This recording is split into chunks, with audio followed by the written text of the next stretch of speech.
So we got a whole bunch of odd jobs. We've got our John Deere Garden tractor, which needs an oil change, and it managed to knock a belt off, so we had to put the belt back on. The one car hauler, it needs a wheel stud, and it needs the brakes adjusted. What else we got? We got the parts Jeep, which we need to get off the trailer. What else? Well, we got a whole bunch of little odd jobs to get done today. Okay, so with the tires off, these drums need adjusted. That's one thing that we need to do. The other thing is, if we come up here, I don't know if I'll be able to do it right now for you, but the bushings are actually shot in the springs, which doesn't surprise me, because I use this trailer a lot. So what we're going to do is, I bought new bushings, so I'll take that apart and I'll show you how we fix that. I just got to get the other side jacked up first, because what we'll do is we'll pivot the front of the springs down, because this is a slipper suspension. So this spring here just kind of sits on top of that bolt and rides, and then it comes into that block there. It's kind of what holds it there. So I'll go ahead and do that, get the other side jacked up, and I'll show you the springs and how we're going to rebush them. Okay, so with the front bolts out of it, you can see that these poor bushings, if my camera wants to focus, are shot. And they were only plastic, well, nylon to begin with, so they weren't the greatest. So we're going to pop those out of there. We'll clean out the eye of the spring. And I have a set of brass bushings to go in there instead. Here's the other side. It's pretty bad too. So with what's left of the bushings out, what we're going to do is we're going to get in here. And you can see I got a wire brush here. We're going to clean that all out so that this new brass bushing will actually go in here. Because right now, even if we hammered it, it would probably just mushroom it out, and we would have all kinds of problems, really. Okay, with that coated in grease and the eye of the spring all cleaned up, we're going to gently tap it in place. And then we can go ahead and start reassembling it. Okay, with it in there, what we're going to do is, I got both sides in. We're going to jack it up, which is why I have the jack here, supporting the axle. So we're going to jack it back up where it lives. And we're going to put our bolts back in. Now you might have to kind of fiddle around with the axle to get it lined up again. But it's not that big of a deal. I'm just going to grab a punch to line it up with. And I'll need my other hand to do that. So I will show you when we're putting the bolt in. So you can see that on this side, this is the one that we need to replace this stud. This one still has enough thread that we can get a nut on it, so we're not worried about it today. Next time I have the drums off, I'll get another stud and we'll replace it. So the first thing we have to do is take the dust cap off. And because we're going to reuse it, we're going to take it off carefully. So the way I'm going to do it is, I'm going to take just a blade screwdriver, and I'll gently take my hammer and just tap it under that lip and just gently pry it off. Okay, with our dust cap off, we're going to pull out our cotter pin. I just use a pair of side cutters. So I'll come in here, I'll bend the legs back down. I grab this other guy here, pull him down, and we'll just tap it up like that. Oops, sorry. And I got distracted there. There's a bee flying around. I wanted to see what it was doing this late in the year. Anyway, so there's our cotter pin out. So the next thing we're going to do, I'm going to grab a pair of vice grips, and we're going to back off the spindle nut. Okay, so we'll take and we'll loosen it off.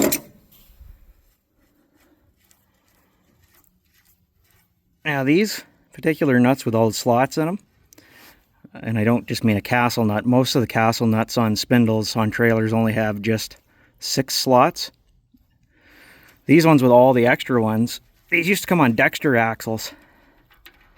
And I had a whole bunch of these from when I worked on trailers, and I liked using them on my trailers because when I'd take them off when I would replace an axle on a trailer, right? But I liked using them on my stuff because it gave me extra adjustment. Alright, so with that bearing pulled out of there, what we can do is just slide this drum off now. Like that. You can see I put brand new brakes on this trailer a couple months ago anyway. And what I did was I just skimmed the drums on my lathe, which they don't look that great at the moment, but they work. And I didn't want to go too much and take too much off them either. Worst comes to worst, I can always give them another skim later too. Anyway, let's get, I'll flip it over and we'll pound that stud out of there. And then I got a new stud to put in its place. Really wishing I brought the camera stand so I didn't have to try and hold the camera with one hand and work with the other, but there we go. That's okay, not the first time we've had to do that. Alright, with it removed, that's what our stud looks like.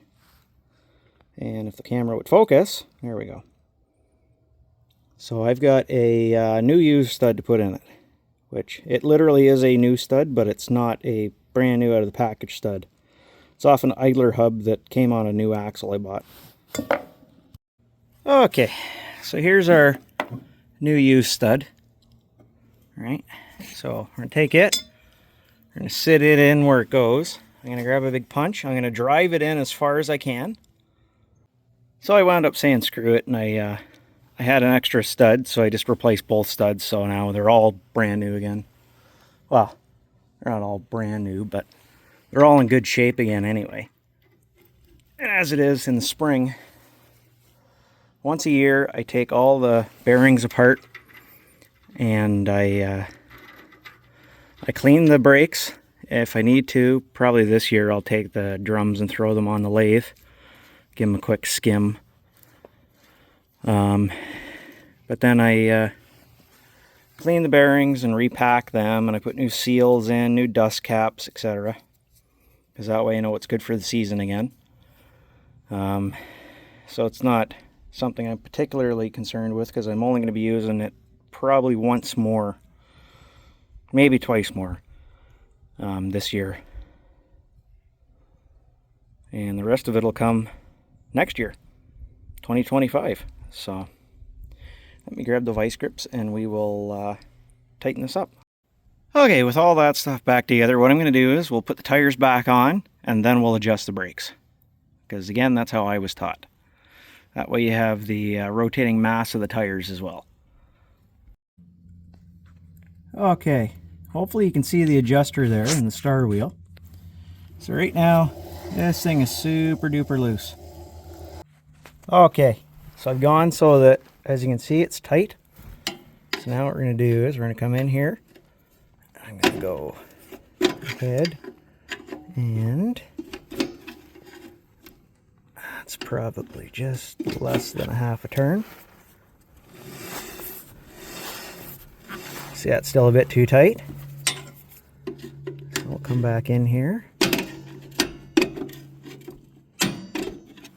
Try that.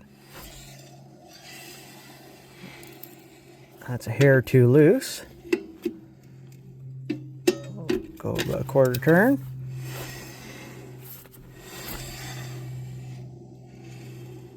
Yep, there we go. So that's one adjusted. Now it's probably a hair too tight, and people will comment that it's too tight and yada yada yada. But that's on purpose, because we're going to have to seat these in again anyway. So once they get burned in, if you will, or burnished in, they won't be too tight anymore. It'll be just right.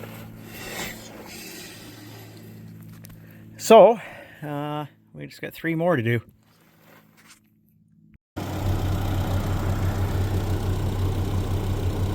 Okay, we're gonna use a tractor and see if we can get this Jeep unloaded.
Alright, on to the next job here. So this is an E130 John Deere. And to change the oil in these is extremely simple, because they utilize this easy change system. So basically, you go like this, you push down on it, you rotate it like that, it's now off. You now remove it. And then we'll grab our new one and do the exact same thing in reverse. There's no drain plugs, there's no nothing. Which is really weird.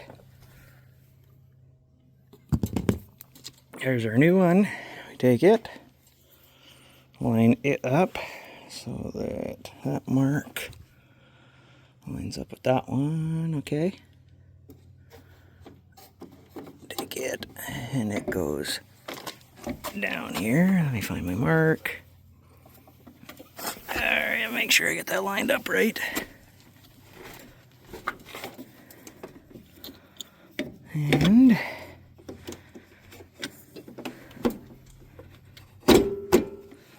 okay.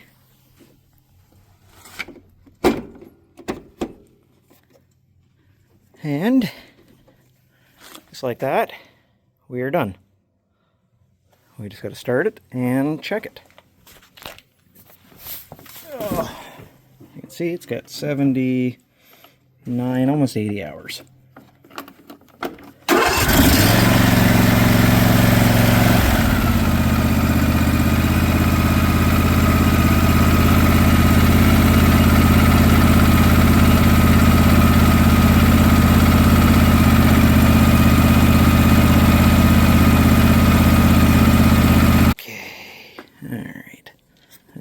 Everything's dusty. Okay, looks like it's good. Let's give it a wipe.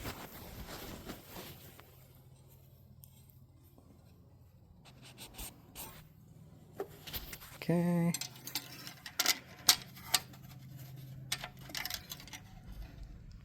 Yeah, and we are good. So that's our oil change done. Now we gotta put a belt back on. Okay, I'm gonna have to look this up and fix it another day, but it looks like something's going on with this spring here and this cable, because this is our belt tensioner. As soon as I tug it over here, all of our belts come back in line where they're supposed to be. But for whatever reason, you can see the spring right here is loose, like it's not attached to anything on this end. So I'm going to have to see if I can find a service manual for this online and figure out what exactly is going on.